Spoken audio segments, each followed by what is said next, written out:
आज के case studies के इस लेक्चर में बात करेंगे। आमतौर पर ऐसा देखा जाता है कि विवाद एक हद तक पहुंच जाता है और फिर डिवोर्स की बात आती है। और कई बार ऐसा देखा जाता है कि जल्दबाजी में एक तरफा डाइवोर्स के लिए केस फाइल कर देते हैं और सारे नाते रिश्ते यहीं पर खत्म करने का प्रयास करते हैं।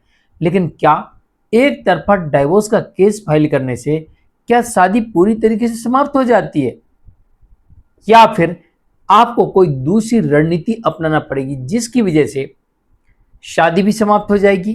और ऐसा भी हो सकता है कि बिना लेन देन के, यानी कि ना एलिमनी देना पड़ेगी ना मेंटेनेंस देना पड़ेगा, डिवोर्स ही मिल जाएगा और जितने भी केसेस चल रहे हैं ये केसेस भी यहीं पर स्टॉप हो जाएंगे और इस तलाक के बाद कोई भी केस आगे नहीं बढ़ेगा। तो हमारी रणनीति क्या होनी चाहिए, आज के केस स्टडीज के इस लेक्चर में डिटेल में बात करने का प्रयास करेंगे। कई लोग जल्दबाजी में एक तरफा डाइवोर्स का केस फाइल कर देते हैं। एक तरफा डिवोर्स तो आपको मिल जाएगा, लेकिन ऐसा हो सकता है कि आपको एलिमनी भी देना पड़े, ऐसा भी हो सकता है कि आपको डिवोर्स ना मिले, और ऐसा भी हो सकता है कि आपको मेंटेनेंस देना पड़े, और ऐसा भी हो सकता है कि इस डाइवोर्स के बाद सारे केसेस चलते रहें, और ऐसा भी हो सकता है कि डिवोर्स के बाद नया केस भी आपके ऊपर आ जाए।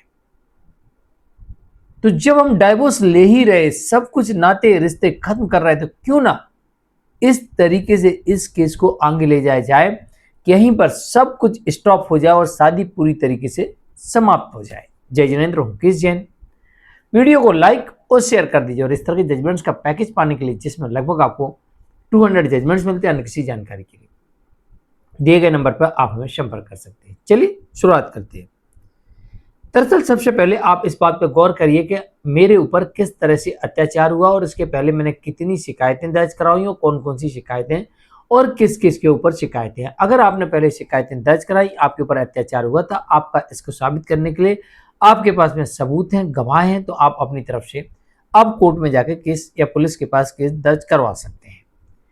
केस दर्ज करने से ये होगा कि जब दोनों तरफ से केसेस हो जाएंगे तो आमतौर पर देखा जाता है कि आपसी सहमति से मामलों को निपटा लिया जाता है और यहाँ पर एक सेटलमेंट डीड बन जाती है और इसमें सभी वो कंडीशंस लिखी जाती हैं कि जिसमें इन फ्यूचर कोई भी केस नहीं रहता, नहीं आता, ऐसा हो जाता है और सारे केसेस यहीं पर स्टॉप हो जाते हैं और डिवोर्स मिल जाता है।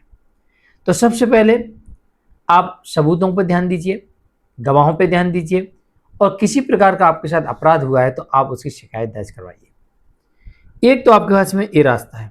दूसरा रास्ता आपके पास में यह है कि आपकी वाइफ ने जल्दबाजी में आपके प्रति मेंटेनेंस का केस फाइल किया और उसमें झूठा एफिडेविट दे दिया, झूठे सबूत दे दिए, या फिर आपके हस्बैंड ने आपके विरुद्ध कोई भी केस फाइल किया और उसमें उसने झूठा एफिडेविट दिया है या फिर झूठे उसने सबूत दिए हैं। तो झूठा एफिडेविट देना, झूठे सबूत देना, यह भी एक बहुत बड़ा अपराध है और आप तत्काल इनके विरुद्ध आपराधिक मामला दर्ज करवा सकते हैं। और ऐसे में उन्हें जब लगेगा कि मेरे विरुद्ध कार्रवाई हो सकती है, मुझे सजा हो सकती है, तो वो आपके साथ आपसी सहमति से सेटलमेंट कर सकते हैं। तीसरा, आपको यहां पर यह भी रणनीति अपनानी चाहिए कि सबसे पहले भांपना चाहिए कि सामने वाले की जरूरत क्या है। क्या सामने वाले की यह जरूरत है कि मैं तो आराम से चलने दो केसेस को, मेंटेनेंस लेते रहेंगे और केस चलाते रहेंगे, तो फिर आपको और अधिक सतर्क होने की आवश्यकता है और रणनीति बनाना पड़ेगी।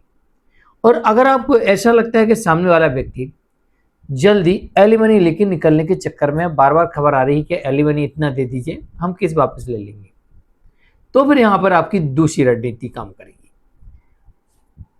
और तीसरा, अगर आपको ऐसा लगता है कि जो आपका जीवन साथी है उसे दूसरी शादी करनी है, इस केस से जल्दी निकलना है, या फिर वो अडल्ट्री में है, तो ऐसी परिस्थिति में आपकी एक नई रणनीति हो सकती है और जिसके अंतर्गत बिना लेन देन के आपका केस खत्म हो सकता है और किसी प्रकार से आगे भविष्य में कोई भी केस आने की संभावना नहीं रहेगी, क्योंकि एक सेटलमेंट डेट साइन होगी, सारी टर्म कंडीशन लिखी जाएंगी और इन फ्यूचर कोई भी केस आपके ऊपर नहीं आएगा।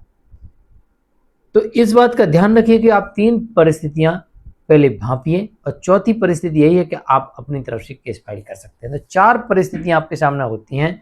वन साइडेड डाइवोर्स जाने के पहले इन चारों में से कोई भी एक परिस्थिति ढूंढिए, या एक से अधिक हो तो ज़्यादा अच्छा है, कम से कम एक परिस्थिति होना चाहिए। तो ऐसे में ऐसा हो सकता है सारे केसेस खत्म हो जाएं, क्योंकि म्यूचुअल डाइवोर्स में जो सेटलमेंट डीड होती है उसमें टर्म कंडीशन लिखी जाती है और जितने भी केसेस होते हैं सारे केसेस को यहीं पर समाप्त करवाया जाता है और इन फ्यूचर कोई किसी के ऊपर केस ना करे इसकी श्योरिटी ली जाती है और यही आपके लिए सबसे अच्छा और सबसे बेस्ट डिवोर्स माना जाता है और इसी की तरफ आपको आगे बढ़ना है। जब मौका मिले तब म्यूचुअल डिवोर्स सेटलमेंट डीड के साथ आगे बढ़ना चाहिए, परंतु सारे केसेस खत्म हो और इन फ्यूचर कोई केस ना आए, इस बात का विशेष ध्यान रखा जाए। आज के लिए इतना ही। मैं हूं केस जैन। नमस्कार।